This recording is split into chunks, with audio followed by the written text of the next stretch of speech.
Bayangin aja, tiap detik ada miliaran titik data yang mengalir di balik layar gadget kita. Pernah nggak sih ngerasa kalau dunia digital tuh kayaknya kenal banget sama kita? Nah, selamat datang di eksplorasi kita kali ini. Kita bakal bongkar bareng-bareng gimana sih mekanika rahasia yang sebenarnya menggerakkan kehidupan digital kita sehari-hari. Coba deh pikirin, gimana caranya Netflix tahu persis film apa yang pengen banget Anda tonton malam ini? Atau gimana aplikasi kencan bisa nemuin pasangan yang kerasa klik banget?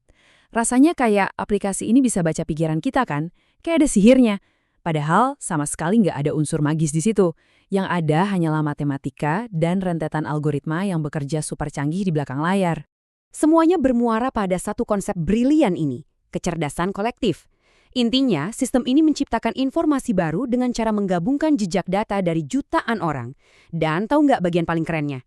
Anda, ya kita semua ini adalah sumber energi utamanya. Setiap klik, setiap video yang ditonton, rating bintang 5 yang Anda kasih, itu semua dikumpulkan untuk jadi bahan bakar mesin prediksi raksasa ini. Tanpa partisipasi kita, algoritma-algoritma ini cuma sebatas ruang kosong. Bagian 1. Penyaringan kolaboratif. Kekuatan tersembunyi di balik sebuah rekomendasi. Oke, bayangin saat kita lagi pusing milih film karena opsinya ada jutaan. Nah, algoritma masuk buat nyelamatin kita. Kita ambil contoh Alice dan Bob. Mereka berdua ini sama-sama ngasih rating tinggi buat film The Matrix dan Inception. Selera mereka bisa dibilang sangat mirip kan? Jadi waktu sistem melihat Bob ngasih nilai tinggi buat film Dune, sistem dengan super pede bakal langsung merekomendasikan Dune ini ke Alice, meskipun mungkin Alice belum pernah dengar film itu sama sekali. Sangat masuk akal kan? Tapi tunggu dulu, ada tantangan besarnya nih. Membandingkan satu persatu pengguna dengan pengguna lain, itu butuh daya komputasi yang luar biasa berat. Atau lagi kalau pelanggannya ada jutaan. Makanya platform raksasa kayak Amazon pakai pendekatan yang berbeda, yaitu penyaringan berbasis item. Jadi alih-alih ngebandingin orangnya, mereka udah duluan ngitung kesamaan antar produknya sebelum Anda sempat nyari. Hasilnya, boom, rekomendasi belanja langsung muncul seketika untuk Anda. Bagian 2. Menemukan pola, key means clustering, dan gimana cara menemukan kelompok yang tersembunyi. Kalau tadi itu buat rekomendasi yang datanya udah jelas. Tapi gimana jadinya kalau komputer harus memahami data raksasa yang super berantakan dan gak ada labelnya sama sekali? Disinilah bedanya dua konsep penting ini.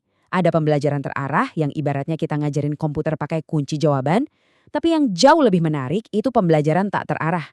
Ini benar-benar kayak menjelajah hutan tanpa peta. Algoritma dilepas begitu aja ke dalam data mentah, dan secara otomatis dia akan nyusun sekaligus nemuin pola-pola tersembunyi yang bahkan manusia sendiri belum sadar ada di sana. Dan penerapan algoritma pengelompokan ini tuh beneran ada di mana-mana. Algoritma ini secara harfiah ngeberesin kekacauan perilaku kita di internet.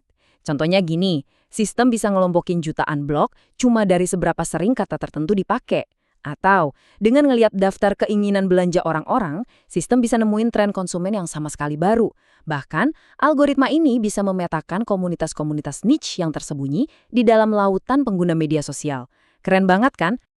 Lanjut ke bagian 3, pohon keputusan dan filter spam, seni dalam melakukan klasifikasi. Sekarang kita ngomongin gimana algoritma ngelindungin kita dari sampah digital. Pernah nggak sih ngerasa bersyukur karena email kita bersih dari jutaan pesan penipuan? Nah, filter spam ini ternyata belajar dari setiap tombol tandai sebagai spam yang sering kita klik. Awalnya, sistem bakal mecah isi email jadi kata per kata. Terus dia ngitung seberapa besar sih kemungkinan kata kayak gratis atau lotre itu adalah sebuah spam. Setelah itu, sistem bakal ngegabungin semua perhitungan tadi pakai metode statistik cerdas buat ngebangun semacam benteng pertahanan digital untuk kotak masuk email kita. Terus ada lagi yang namanya pohon keputusan. Coba bayangin algoritma ini lagi main tebak-tebakan 20 pertanyaan yang ukurannya raksasa. Dia bakal nyari atribut yang ngasih informasi paling pasti atau istilahnya information gain. Misalnya nih, lokasi Anda sekarang atau berapa lama sih Anda browsing suatu halaman web. Dari situ, data bakal terus dibelah jadi cabang-cabang yang lebih kecil, berulang-ulang terus sampai sistemnya bisa menebak dengan akurat apakah Anda bakal beli akun premium. Atau bahkan bisa nebak harga jual sebuah properti. Bagian 4. Prediksi harga dan perjodohan. Memperkenalkan apa itu K-nearest neighbors. Kalau pohon keputusan tadi jago buat klasifikasi, gimana kalau sistem ditantang nebak angka spesifik? Kayak menebak berapa sih harga lelang terakhir dari sebuah laptop di eBay? Di titik inilah algoritma K-nearest neighbors beraksi. Gampangnya gini, misal ada kamera baru dan kita mau tebak harga jualnya. Sistem bakal nyari beberapa kamera lawas yang spesifikasinya paling mirip. Terus, harga dari kamera-kamera mirip itu dirata-rata buat menebak harga si kamera baru tadi. Simple tapi jenius. Tapi tunggu dulu, nggak semua perbandingan itu bobotnya sama ya. Sistem kita ini pakai semacam kurva lonceng untuk ngasih nilai yang jauh lebih besar ke tetangga yang spesifikasinya paling mirip atau paling dekat. Logikanya, makin relevan suatu barang, ya makin besar dong pengaruhnya ke tebakan harga kita. Ini benar-benar niruin insting alami kita sebagai manusia waktu lagi ngebanding-bandingin barang sebelum beli. Masuk ke bagian 5, sihir tingkat lanjut, faktorisasi matriks, dan pemrograman genetik. Yuk, kita naik level dikit ke teknik komputasi yang udah kerasa kayak film sci-fi, yang sengaja dirancang buat mecahin masalah super kompleks. Ada satu analogi yang saya suka banget, masalah pesta koktail. Coba bayangin, Anda ada di pesta yang super berisik, tapi Anda tetap bisa fokus dengerin suara satu orang yang lagi ngobrol sama Anda. Nah, komputer bisa melakukan hal yang sama lewat algoritma yang namanya faktorisasi matriks non-negatif. Ini adalah teknik luar biasa yang bisa misahin satu suara atau satu tema tertentu dari lautan kebisingan data yang kelihatannya tumpang tindih. Luar biasa ya? Dan ngomong-ngomong soal luar biasa, ada satu konsep yang bikin saya selalu kagum. Pemrograman genetik. Alih-alih manusia nulis aturan yang kaku, kita ngebiarin kode komputer itu hidup dan berevolusi pakai prinsip seleksi alam. Bayangin, kita bikin program acak, diuji coba, yang kinerjanya jelek langsung dibuang, nah yang menang disimpan. Terus, kode-kode yang menang ini digabungkan atau dikawin silangkan buat ngelahirin generasi kode berikutnya. Secara harfiah, mesin itu berevolusi sendiri buat nyari solusi tanpa disuruh. Bagian 6. Masa depan kecerdasan kolektif melampaui sebatas jendela browser Anda. Oke, sejauh ini kita lihat keajaiban algoritma ini terjadi di dalam dunia maya. Tapi mari kita tarik ke dunia nyata. Tahu nggak sih, algoritma yang sama persis yang merekomendasikan tontonan favorit Anda, nyatanya lagi ngerjain tugas-tugas krusial di luar sana?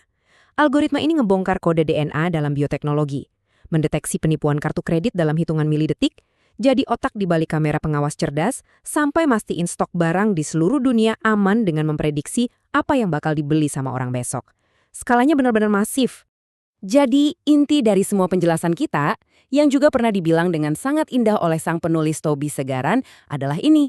Matematika di balik semua kecerdasan kolektif ini memang canggih, benar-benar bikin kagum. Tapi pada akhirnya, perilaku kitalah, pilihan-pilihan kita dan kontribusi dari manusia itu sendiri yang jadi bahan baku utama. Kitalah yang sebenarnya bikin semua sihir digital ini menyala. Nah, ini ngebawa kita ke satu pemikiran penutup. Setiap kali Anda ngeklik sesuatu hari ini, atau sekedar scrolling layar handphone, Anda itu lagi ngasih makan mesin raksasa ini.